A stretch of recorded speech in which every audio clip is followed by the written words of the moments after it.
話說咧，今日咧房署職員咧成支官腔咁樣講嘢喎，大晒啦，乜都唔理啦，唉，心很累啊！嗱，同你哋講，今日咧發生咩事咧？其實本來今日係好開心嘅一件事嚟嘅，因為咧我抽房署嘅車位咧抽到喎，係嘛？哇，30幾個位啊，幾千人抽啊，都俾我抽中咗，好開心，可以慳翻1000蚊成個月啊！抽到啦，咁樣咧點解話房署問題咧？嗱，就係咁樣嘅，我架車係電動車嚟嘅，咁樣咧其實咧我哋30架車裏面啦，30幾個位裏面咧得我一架電動車嘅啫。響合約度咧，其實都標明咗電動車位係俾電動車揀先嘅，咁好正常啊！資源錯配咩？電動車唔俾電動車派俾有車，咁奇怪係咪先？我諗環保署都唔會妥佢啦，係嘛？但係咧，哇個職員就西飛嚟啦！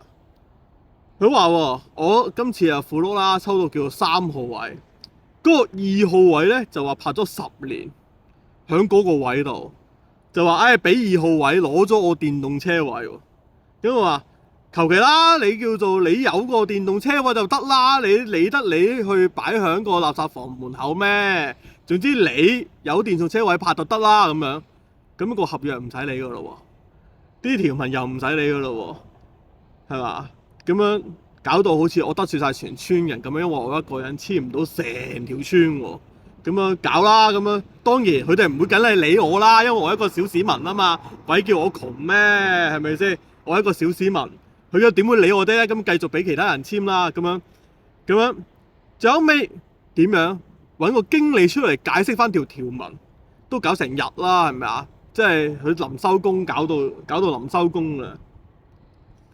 條文我就話我係應該優先嘅，因為真係資源錯配咩？有資源喺度係嘛？跟住嗰個職員仲要好似擺咗一支官腔俾佢，同我講就話：唉，佢住喺嗰度租10年啦，你揀到下一個就揀下一個啦咁樣。哇，大佬，你而家打工，你而家唔係做特首喎。唉，總之而家都同我講緊，我攞唔到我想要嗰個位，所以咧，欲知後事如何，我都唔知係後事如何啊！下集再分享啦嚇，拜。